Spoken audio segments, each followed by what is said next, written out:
The following is a graphic depiction of a violent prehistoric battle. Viewer discretion is advised. It was a three-way standoff between a giant plant eater, a pack of raptors, and a T-Rex. Now, forensic evidence, including incredibly rare mummified remains, let investigators uncover a mind-blowing prehistoric battle. They're the Earth's first fighters, the ultimate predators.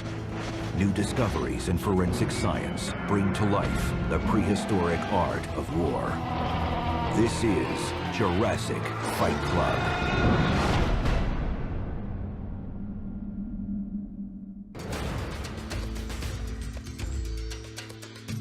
1997, a ranch in northeastern South Dakota.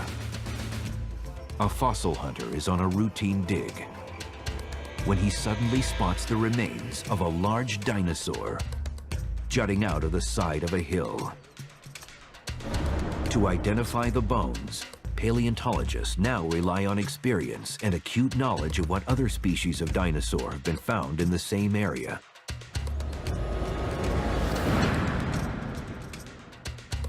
Usually when you're finding dinosaurs, you got a pretty good idea as to what you're going to find.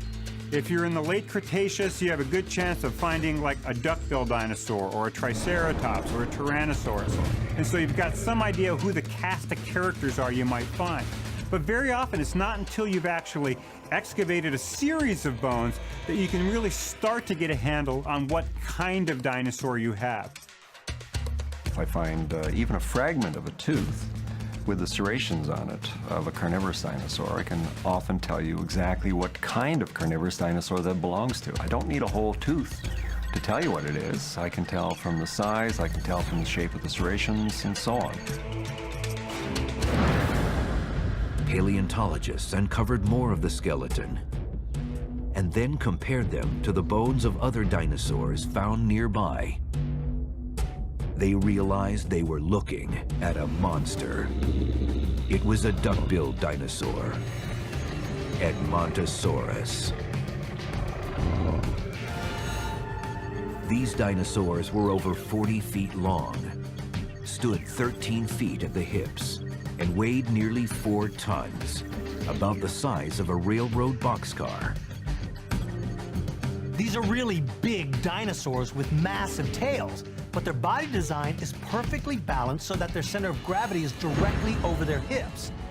This allows them to grow large but still remain fairly agile. Their size is impressive, but what makes these duck-billed dinosaurs look so cool is that real funky skull. The feature that earned them the name duckbill was an elongated nose and flat beak. But one of the most striking features of the dinosaur was that its mouth housed well over 1,000 teeth. And like a modern shark, it lost and grew new teeth throughout its life. They had a battery of 1,300 teeth in their jaws at one time that would just keep growing and growing and growing. They would grind their food. They ate, we found actually stomach contents in some of these animals, showing that they ate sequoias and other plants that were found in the region. The ability to chew through plants allowed Edmontosaurus to swarm across much of prehistoric Earth. We find them preserved in the uplands, so in the more woody parts in the hills, the foothills of the early Rockies. We find them in the stream valleys. We find them in swampy environments. We even find duckbills that lived all the way down to the coasts, so that some of them lived on the shores. So a duckbill like Edmontosaurus, we find actually in several different types of environments. It functioned pretty well in forests, in the streams, in the swamps. As long as it could find some plants to eat, a duckbill was happy. It's their ability to eat the tough plants of the late Cretaceous that allows Edmontosaurus to outcompete and ultimately replace earlier dinosaurs like Tyrannosaurus. And it also allowed them to grow 40 feet in length and stand tall enough to look through the upstairs window of a 2-story house. Edmontosaurus was one of the largest herbivores in North America. Its large size also helped protect it from vicious predators. Once these dinosaurs reached adulthood, their size made them less of a target from attack. The juveniles and subadults, on the other hand, were in constant danger, especially the subadult males. Once they reached a certain age, I think they were driven from the herd and sent off on their own to mature and form herds of their own. A single bull would need to be on the alert to every form of danger. Lacking armor and obvious weapons, at first glance, this dinosaur looked like easy prey. But when investigators inspected the skeletal design, they found that they were far from helpless. A big adult Edmontosaurus is bigger than a rhino, as big as an Indian elephant. So that's a big hunk of meat. If you're that big, you can defend yourself just by whapping your tail around, by kicking out with your legs, and even by smacking it with that big duck bill.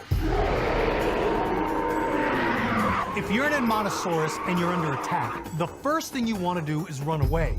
Although it's a fairly large animal, it was still relatively fast. But if it couldn't outrun its attacker, then it used its massive tail. It could swing that thing like an oversized baseball bat and crush its opponent if it could hit him. Today, there's one clear link that gives scientists insight into prehistoric behavior. It's animal instinct, which does not change through thousands of generations. Well, Edmontosaurus was sort of the wildebeest of the Cretaceous plains. It was actually larger than a wildebeest, but in terms of dinosaur communities, it would be in that approximate size range. The reality is they probably had a couple of different strategies to deal with predators. So one of which is by their sensory component, where they actually have a good sense of hearing, they have a good sense of vision, they can sense the predators and avoid them before the predators get close enough to do any damage. Another strategy that virtually all, or many prey animals have today, is to have many sensory systems working at the same time. In other words, they live in groups, they live in herds. Consequently, the idea of predator detection becomes enhanced with living in a group. Fossil evidence found in sites throughout North America suggested that these dinosaurs traveled in herds. They lived in very, very large herds, perhaps as many as 10 to 20,000 individuals in a herd. Clearly, they had to migrate. There's no way you can support large herds like that without them moving around, because they're going to literally decimate the foliage in an area as they're moving along. But the remains at the site only showed one duckbill. Why wasn't it in a herd? Since this duckbill skeleton was found by itself, it's easy to believe that it was either separated from the herd or was alone when it was attacked. There's no evidence that any other duckbills were with it.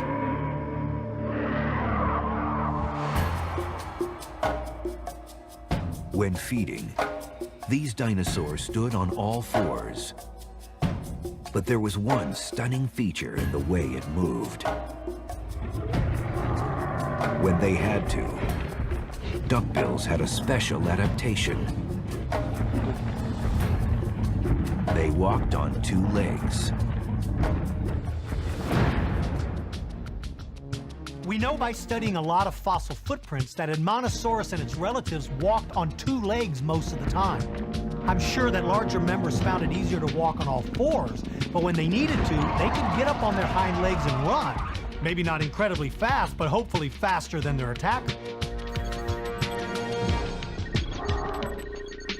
In 1998, the investigation deepened. CAT scan research was performed by Larry Whitmer. The scans revealed a vital clue. The the Edmontosaurus may not have been as fast as previously thought. One idea that we can do to get some sense of the agility of these animals is to actually look inside their heads and look at the structure of the brain, and particularly the inner ear, which we can get from CT scanning. And what that tells us is that indeed, adult Edmontosaurs were probably not particularly agile animals. They were probably not particularly fleet of foot. They were not relatively quick moving. Certainly not as sort of plodding as what we think many of the long-necked sauropods were like.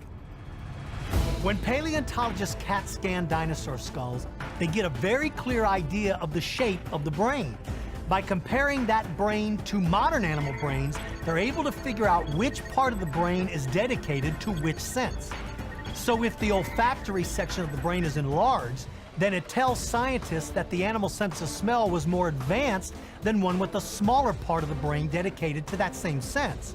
So the use of CAT scanning is an example of how experts are able to give us an idea of a dinosaur's vision, hearing, and even speed and agility.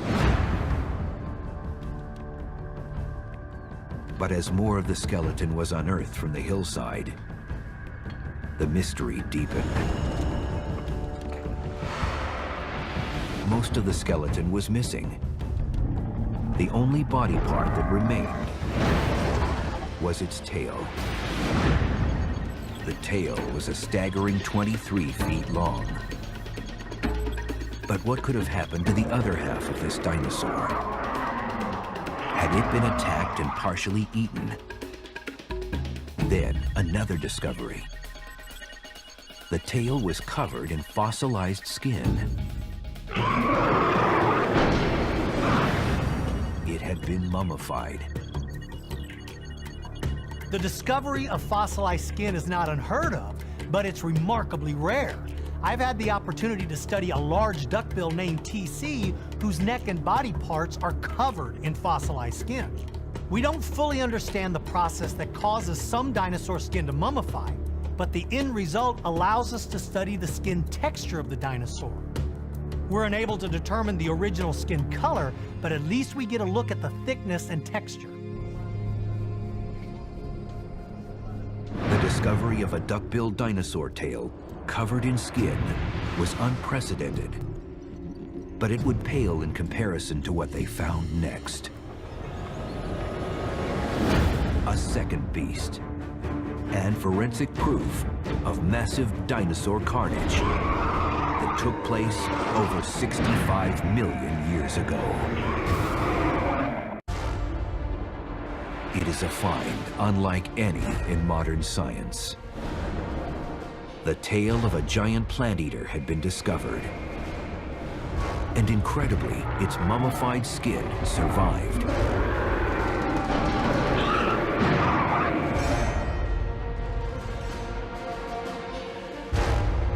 Investigators studied the skin and realized it held something else. Bite marks, deep gashes in the bone. They were from a predator.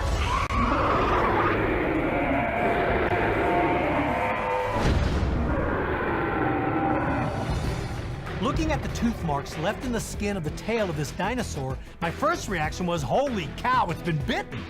But then as you look more closely, you see that these tooth marks are relatively small and very few in numbers. Whatever had left the tooth marks was not very big and certainly not overly powerful. And then, another clue. Sifting through the soil found in and around the bones, they found numerous small teeth with serrated edges. They would reveal the identity of the dinosaur that feasted on the duckbill. These teeth belonged to a lethal predator. It was Dromaeosaurus, from the family of raptors. The raptors, or dromaeosaurs, were generally small animals, generally large-brained, large-eyed. They're characterized by a very large claw on the foot, which is kind of like a can opener. a very nasty looking claw, which had to be held off the ground actually because it was so recurved and sharp at the end. These are incredibly vicious little dinosaurs. They're built for speed and maneuverability, and they're armed to the teeth, literally. Although they're very small, one would be more than a match for a grown man, but a pack of these would be pure hell for most of the herbivores that shared their environment. These raptors were small compared to most of the dinosaurs they hunted. They stood only 3 to 4 feet tall at the hips, were 6 feet long, and weighed less than 100 pounds. Their smaller size meant that these dinosaurs had to be cautious when taking on bigger prey. Having a delicate skeleton almost requires that these animals, in a sense, be careful. What that means is that they must have some sort of agility that allows them to use these weapons, yet still protect themselves. What's interesting is that we can now, with this new CT technology, look inside their skulls for evidence of that agility. And we find it. When we look at the inner ear, what we see is long, delicate canals that suggest that these animals were relatively quick-moving, had good eye-hand coordination, and likewise were generally agile animals. When these predators jumped in to inflict damage, they relied on 2 basic weapons to take down their prey. The first weapon was their teeth. Dromaeosaurus was one of the nastiest dinosaurs that was around. They had a rather very, very sharp row of teeth, very, very blade-like. They were used in kind of a cookie cutter action, if you will.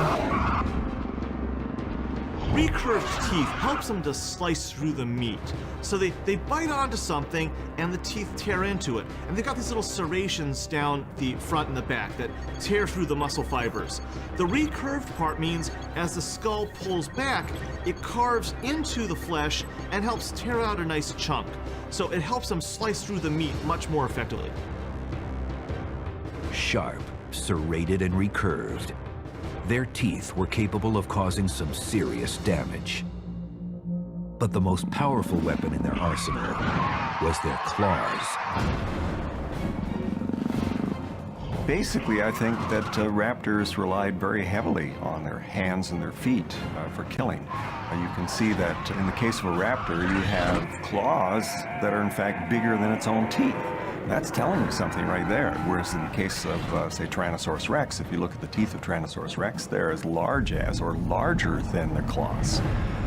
So again, there's a reversal there, and it's telling you that, okay, Tyrannosaurs are using their mouth to kill. Dromaeosaurs are probably using their hands and feet more than anything else. To compensate for their smaller size, these raptors may have hunted in packs. This would allow them to take on much larger prey. Hunting in packs serves a very important purpose when you're smaller than the prey that you're around. Why spend your day chasing bugs and small rodents when you can take down something much larger? We see this behavior in numerous modern predators like lions, wolves, hyenas, and even crocodiles to a certain extent. When we look at dromaeosaurs, what we see is an expanded cerebrum. Did that expanded cerebrum allow them to hunt in packs? We can't say that. What we can suggest, however, is that they might have had the cognitive capabilities to actually deal with complex situations, potentially to solve problems. Compared to other predatory dinosaurs, they certainly were starting out with a better sort of brain power that potentially could have made that kind of capability possible. Raptors could even communicate with each other verbally, like modern birds.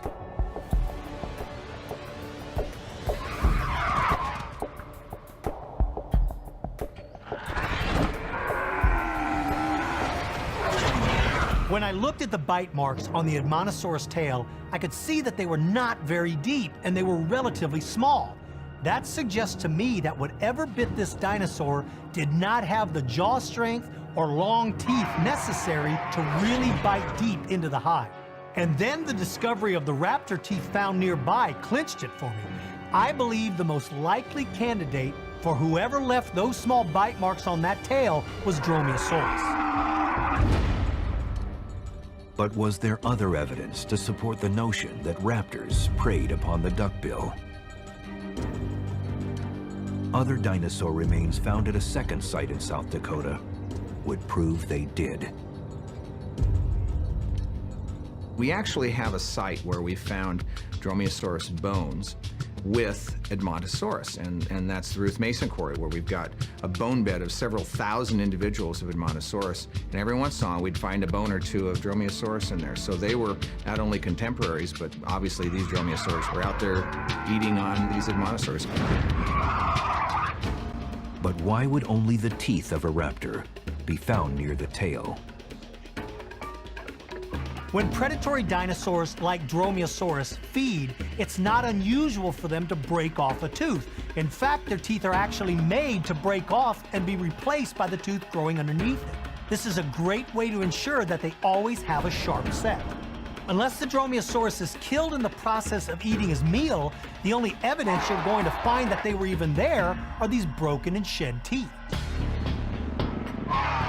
But the question still remained. Would a pack of raptors be willing or able to take on a dinosaur 10 times their own size? Would a Dromaeosaurus go after an Edmontosaurus? Well, a single Dromaeosaurus, no way. That'd be suicide for that Dromaeosaurus. It would get crushed. But if there were a situation where a pack of Dromaeosaurus could come at the sides of the Edmontosaurus, the Edmontosaurus is not an armored dinosaur. It's not protected on its sides. The Dromaeosaurus can go after them. And once it starts getting weak, it's going to collapse, and they can finally go after the real killing spot, the throat. Once that throat's really exposed where they can get to it, they can bite in there, they can slash, and that duckbill, it's got no more chance at that point. With deadly claws, a mouthful of meat-slicing teeth, and strength in numbers, science began to paint a picture of a battle between a large plant eater and a pack of raptors. But investigators were about to make another discovery. Evidence of a third dinosaur. It was the king of the prehistoric kingdom. And it would change everything experts thought they knew about what happened here.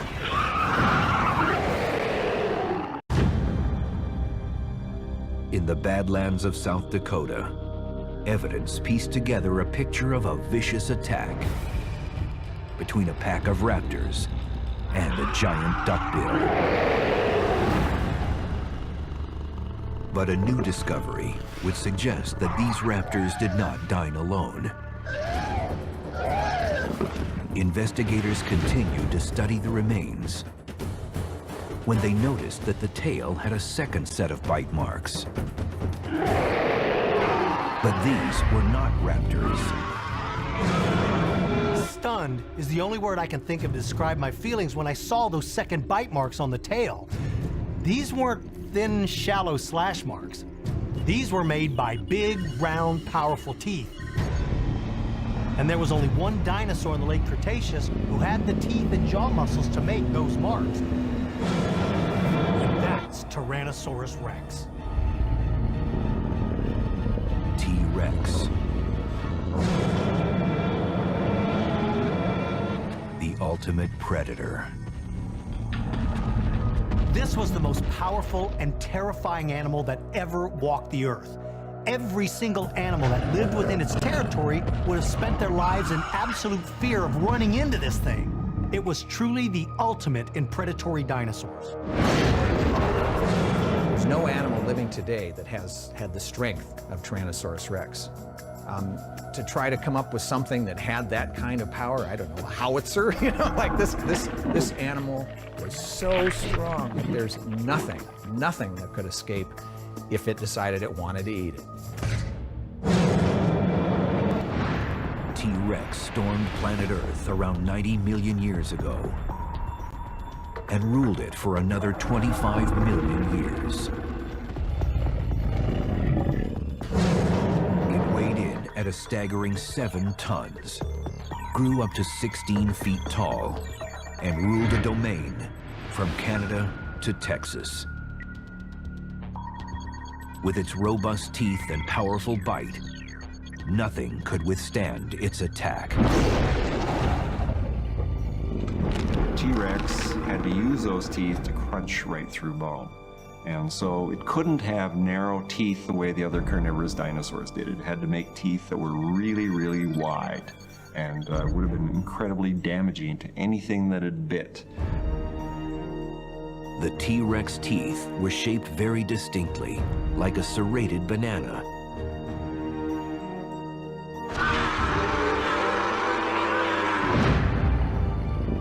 So investigators went back to the drawing board, and one thing immediately became clear. The T-Rex did not kill the Edmontosaurus.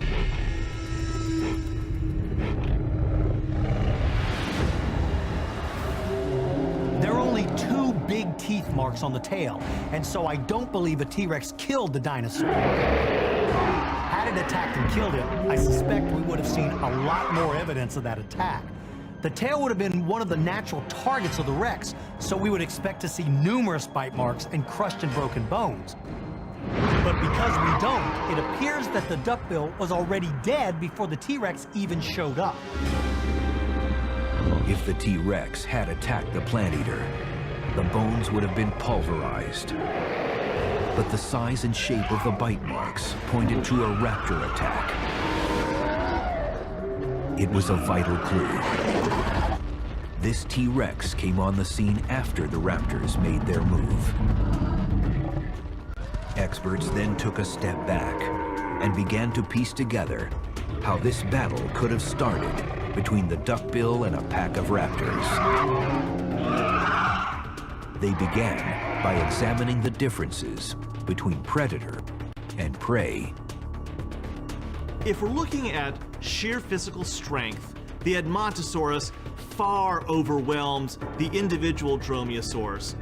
Its individual leg muscles are probably going to be as heavy as an entire Dromaeosaurus. So it's going to be far more powerful. And maybe even if you totaled up the muscular strength of all the pack compared to the Edmontosaurus would still probably win. So this is one where the duckbill is definitely more powerful than the predators. These raptors relied on speed and agility to hunt and kill. It's estimated they could run nearly 40 miles per hour. Raptors, of course, are animals that are very fast and agile. And so the advantage of the dromaeosaurs against an Edmontosaurus would be their speed and agility. By running in and inflicting some damage and then pulling out again, it could wait and see what the reactions are. And because multiple raptors would probably attack at the same time, they would keep the Edmontosaurus' attention away from what the ones were doing in behind until it was too late. Using the tactics of modern wolves than prides of lions would have allowed dinosaurs like Dromaeosaurus to bring down much larger prey.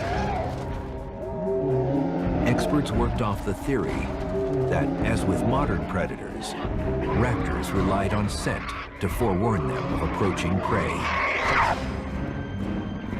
In order for lions and wolves to successfully take down their prey, the first thing they have to do is locate it.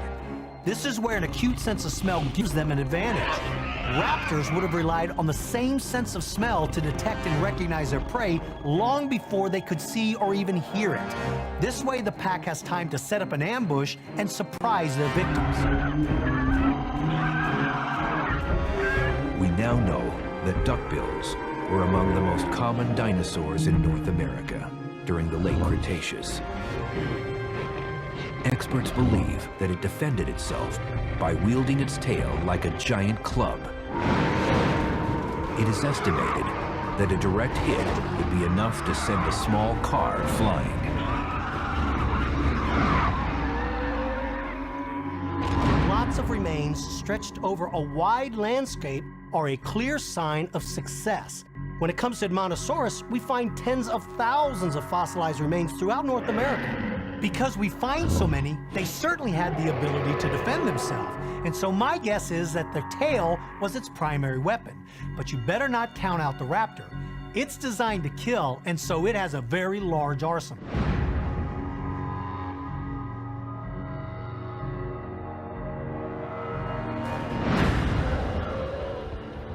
Discoveries of groups of Deinonychus found at various sites was one of the first clues that members of the raptor family hunted in packs.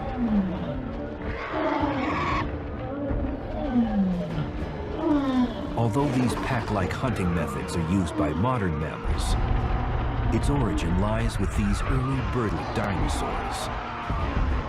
The T-Rex had heavier bones than the bird-like dinosaur. Its skeleton was built for heavy-duty power. If a pack of raptors were faced with something as massive as a Tyrannosaurus Rex, then they'd be faced with a life-or-death decision, fight or flight. Modern predators are faced with these same decisions every single day. Do you stay and take on your rival, or do you split and then live to fight another day?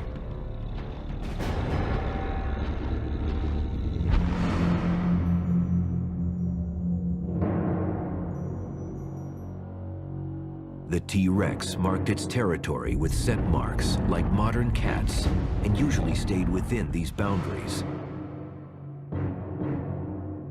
But unlike most dinosaurs, the T-Rex was large and ferocious enough to venture outside its territory without much fear of attack. Based on the evidence we have, and knowing how modern pack hunting animals prey on large herbivores, we have an idea of what could have occurred, but it's not just random guessing. We use as much science and fossil evidence to support it as possible.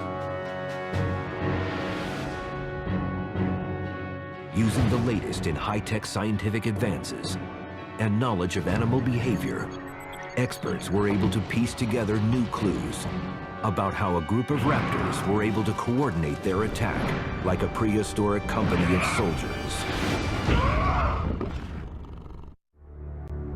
You are about to see a graphic depiction of a violent prehistoric battle. Viewer discretion is advised. 65 million years ago, where South Dakota is today,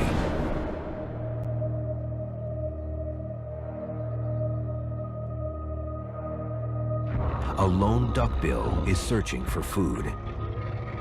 The evidence tells us he has become separated from his herd. In his search for other members of his own kind, the Admonosaurus wanders aimlessly into the forest. His small brain is struggling to adjust to being alone. He has no idea that he's walking right into the center of the territory of a pack of Dromaeosaurus. Dromaeosaurus. It is the scientific name for raptors. It means swift-running lizard, and that is how they hunted. They would ambush their prey and run them down. Usually, they would take on smaller prey, but if a large herbivore stumbled across their path, they would attack by instinct. Waiting for the opportune moment to attack, the Dromaeosaurus remained motionless. Then the Admonosaurus walks into view. Its size is immense compared to these little raptors.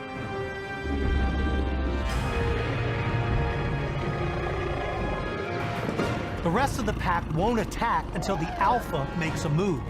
Instinct tells her to leave this giant animal alone, but seeing the intruder standing right in the middle of her turf is more than she can take, so she launches the attack.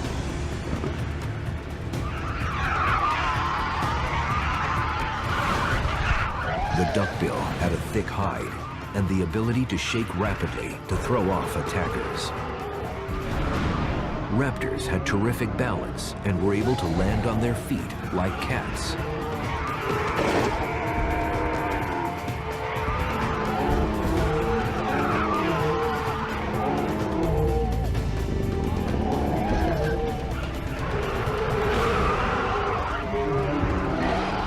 With lightning speed, the raptors launch their second attack. This time, they focus on the skull and the neck of the duckbill. Although their claws are sharp, the hide of this Edmontosaurus is really tough and hard to penetrate, so they target a thinner section, and that is the neck. Raptors were smart enough to target their attacks to vulnerable areas, such as the eyes and throat. The idea was to disable their victims quickly and watch them bleed to death, to avoid a protracted fight that could lead to injury.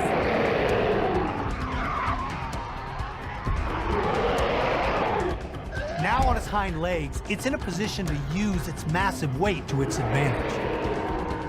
Waiting for the right moment, it leans forward and crashes to the ground, crushing one of the raptors under its front foot. Raptors had hollow bones like birds. Even the force of a wooden baseball bat would have broken them in half.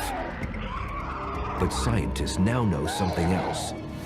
That raptors communicated using quick hand gestures.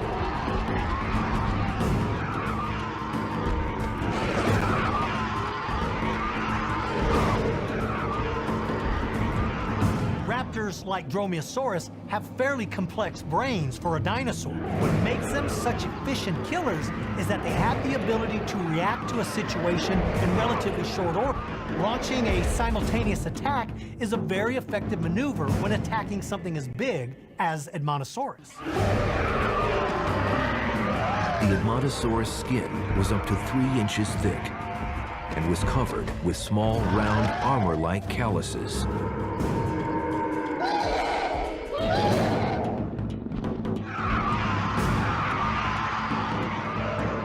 Because the duckbill's hide is so thick, the raptors are unable to score a decisive blow. But in their case, quantity is just as effective as quality. If they can continue to inflict enough small wounds, the loss of blood will have the same effect as one major injury. This slash and dash approach works well for the raptors, and it keeps them out of harm's way. Smarter, faster, and better armed, the raptor pack continues to launch an endless barrage of attacks. But they have no idea that they've attracted attention. The monster of the prehistoric world is about to hit the scene. A 3-way battle is about to erupt. A single male duckbill, unaware of his surroundings, has walked directly into the den of a pack of raptors. The raptor's assault would often be led by an alpha female. The rest of the pack would mimic how and where she attacked.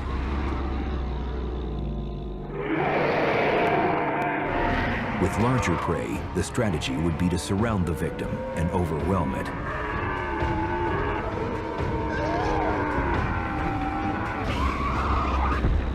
There's just no way he can continue to fight these smaller but faster adversaries.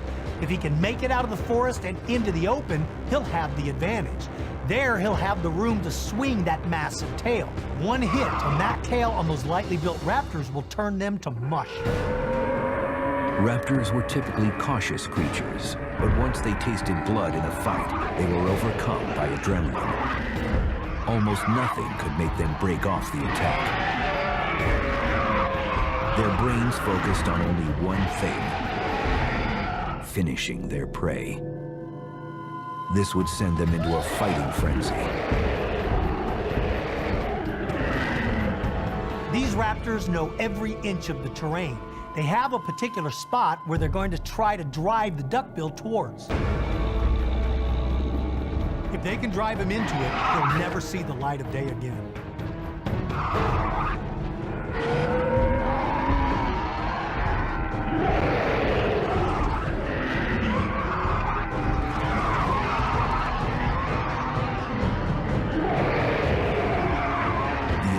Tail of the Edmontosaurus, typically used to balance its massive frame, was reinforced by a series of interconnecting rods that made it stiff but strong, making it a potent weapon that could be swung like the arm of a crane.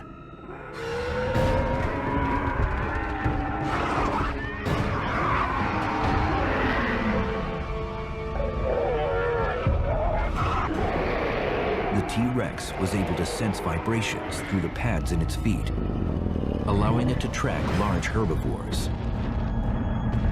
Tyrannosaurus Rex is capable of picking up vibrations through the pads of its feet.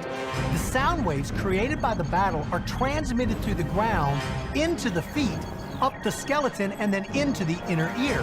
So T-Rex is able to feel the battle through his feet. Every time the Edmontosaurus stomps its foot, it creates a ground tremor, and the Rex uses those tremors to zero in on the target.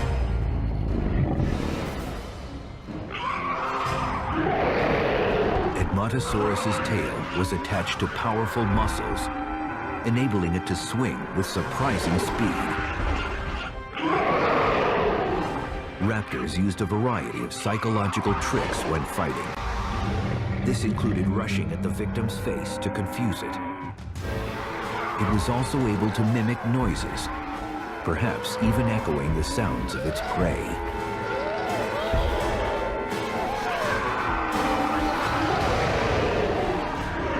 Although these cuts to the throat are not deep, the alpha continues to attack the same spot over and over again.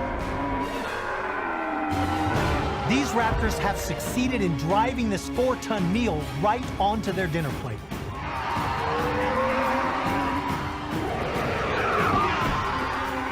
T-Rex had a superior sense of smell, more powerful even than today's dogs. It could have picked up the scent of blood from miles away. This would immediately send it running.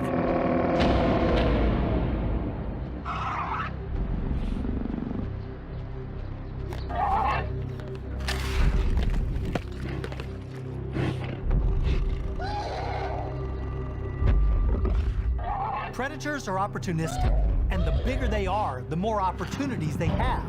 Unfortunately for the raptors, their battle has attracted the attention of the biggest opportunist in North America, and they don't call him the king for nothing.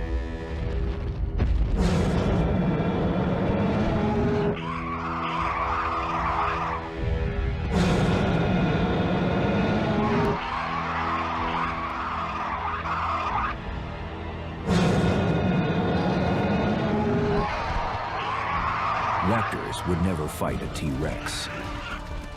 These raptors are just outgunned. There is no way they're going to stay and fight. Heck, they won't even stay and challenge this monster.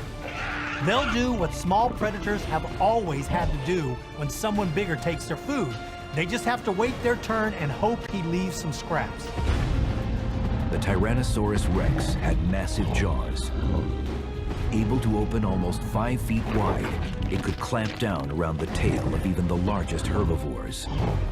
The T-Rex neck was the width of a grown man's waist and incredibly strong. It could act like a massive steam shovel in picking up prey that weighed over 5 tons. While it didn't fear other predators, it would still drag its prey back to its own territory like a lion would, to avoid a potential fight. Although that tail has meat on it, the most sought-after parts of the carcass lie between the neck and the hips, and that's the part that Tyrannosaurus Rex carries off. These raptors have put in way too much energy to just walk away from this meal. Their role has now changed from hunter to scavenger. It's a survival mechanism that all predators share. Pride is not a dinosaur trait. Living to fight another day is. Raptors were fearless fighters. They did not fear any other dinosaur in the world, except the T-Rex. Tyrannosaurus was simply king of the world. Even a pack of raptors was no match for this nightmarish monster, who was the most ferocious predator of all time. Next week on Jurassic Fight Club, it exploded with the force of 1,000,000 nuclear bombs and unleashed the power of the sun. It set the world on fire and cooked the atmosphere. What was once a vibrant planet became a wasteland, where the prehistoric world was vaporized and turned to ash.